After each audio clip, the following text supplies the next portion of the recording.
दोस्तों दिन प्रतिदिन देखा जा रहा है कि किसी न किसी माइक्रो फाइनेंस पे, किसी बैंकिंग पे जो प्राइवेट सेक्टर में है, वो सभी पे नोटिस आते रहता है आरबीआई का। हाल ही में देखिएगा, कुछ दिन बीता है, पेटीएम पे आ गया था। पेटीएम कुछ जवाब दिया, अपने कुछ बदलाव किया। उसके बाद से देखिए कल का डेट में कोटक महिंद्रा पे आ गया है, नोटिस आ गया है। तो आखिर ये जो नोटिस है कोटक महिंद्रा पे क्यों आया है? जो इसके खाता धारक हैं, जो इसमें खाता खुलवाए हैं, क्या वो सेफ है कि नहीं? क्या वो पैसा जो उसमें रखे हैं सेविंग अकाउंट में, वो सुरक्षित है कि नहीं? जो लोग इसका क्रेडिट कार्ड यूज करते हैं उसके लिए क्या इफेक्ट पड़ने वाला है? आज कोटक महिंद्रा के ऊपर जो नोटिस आया है इसके बारे में हम चर्चा करेंगे। आम आदमी के ऊपर जो इसके कस्टमर है उसके ऊपर क्या इफेक्ट पड़ने वाला है, सभी जानकारी इस वीडियो में देंगे। वीडियो में लास्ट तक बने रहिएगा। आगे बढ़ने से पहले आप लोग से छोटा सा रिक्वेस्ट है कि अभी तक मेरे चैनल को सब्सक्राइब नहीं किया तो सब्सक्राइब कर लीजिएगा, बेल आइकन को प्रेस कर लीजिएगा ताकि सभी नोटिफिकेशन आप लोगों को मिलता रहेगा। सबसे पहले ये जान लीजिए कि कोई भी बैंक हो, स्मॉल फाइनेंस बैंक हो या कोई प्राइवेट बैंक हो, दोनों में या सरकारी बैंक हो, सभी में जो है ऑडिट होता है। अब ऑडिट क्या होता है? ऑडिट क्या करता है कि ऑडिट जांच करता है। वो एक एक पॉइंट को पकड़ता है कि बैंक क्या गलती कर रहा है और क्या नहीं करना चाहिए। सभी गलती को निकालता है, निकाल करके एक चार्ट बनाता है, फाइल बनाता है और उस फाइल को आगे फॉरवर्ड करता है। और उस फाइल में से जो क्वेश्चन रहता है वो ब्रांच मैनेजर से पूछा जाता है कि आपके ब्रांच में ऐसा क्यों हो रहा है, तो उसका जवाब ब्रांच मैनेजर देते हैं। तो यही काम होता है ऑडिट का। तो जब भी कोटक महिंद्रा में ऑडिट होता था तो बहुत सारी गलतियां पकड़ता था ऑडिटर, जो कि गलतियों को पकड़ करके आगे फॉरवर्ड करता था।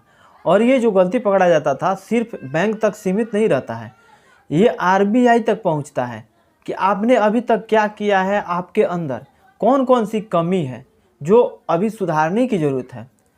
तो इस चीज़ को जब आरबीआई के पास पहुंचा तो बहुत सारी ऐसी गलतियां हैं और बहुत सारी कमियां हैं जो कि सुधारने के लिए पिछले 2 साल से कोटक महिंद्रा को बता रही थी आरबीआई ने। लेकिन उस चीज़ में बदलाव न करते हुए, अपनी मनमानी करते हुए कोटक महिंद्रा ने कुछ दिन अपना काम जारी रखा।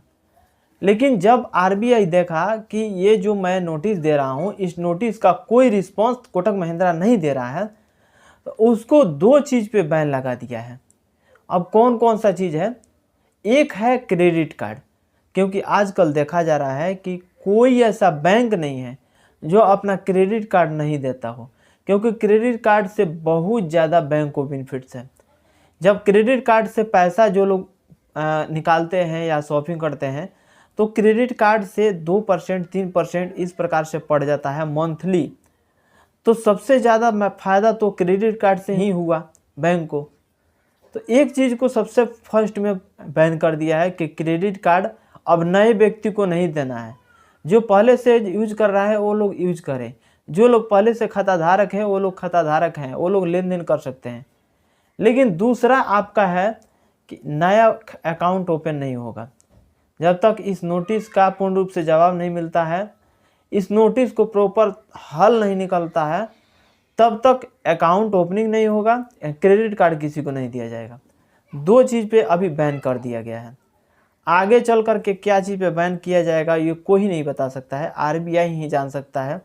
क्योंकि आरबीआई के रूल रेगुलेशन के हिसाब से कोई भी बैंक है अगर उसके हिसाब से नहीं चलता है तो समझ लीजिए कि उस बैंक के ऊपर नोटिस आएगा ही आएगा। और उस नोटिस के चंगुल में जब एक बार फंस गया तो समझ लीजिए कि करोड़ों का नुकसान हो जाता है एक बार में बैंक का। जब एक बार में किसी का किसी भी प्रकार का नोटिस आ जाए बैंक पे तो करोड़ों का नुकसान होता है। अब देखिए उसका बिजनेस ठप हो गया, क्योंकि जितना सारा अकाउंट खोलता कोटक महिंद्रा बैंक उतना ज़्यादा उसका ग्राहक बनता और उतना पैसा का लेन देन करता तो उसका बेनिफिट्स होता, क्रेडिट कार्ड भी देता तो उसका बेनिफिट्स होता। लेकिन सभी चीज़ों को बंद कर दिया गया है, बैन कर दिया गया है।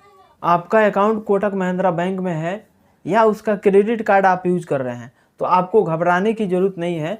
आपको ये नहीं समझना है कि मेरा जो पैसा है वो डूब जाएगा या क्रेडिट कार्ड से हम पैसा विड्रॉल करेंगे, शॉपिंग करेंगे तो उससे ज़्यादा हमको कुछ पेनाल्टी लगने वाला है या कुछ होने वाला है। ऐसा आपके साथ कुछ भी नहीं होगा। आप जो यूज कर रहे हैं बिंदास यूज करिए, जिस प्रकार से बैंकिंग का लेन देन कर रहे हैं उसी प्रकार से करिए। लेकिन एक बात पे आप ध्यान रखिए कि आगे जो क्रेडिट कार्ड किसी को मिलने वाला रहेगा ये नहीं मिलेगा, और अकाउंट ओपनिंग अभी फ़िलहाल में कोटक महिंद्रा बैंक पे नहीं हो सकता है। बाकी ये जानकारी आपको कैसा लगा कमेंट बॉक्स में ज़रूर कमेंट करके बताइएगा। दोस्तों के पास शेयर कर दीजिएगा, एक लाइक कर दीजिएगा। मिलेंगे नेक्स्ट वीडियो में, आज के लिए बस इतना ही। जय हिंद।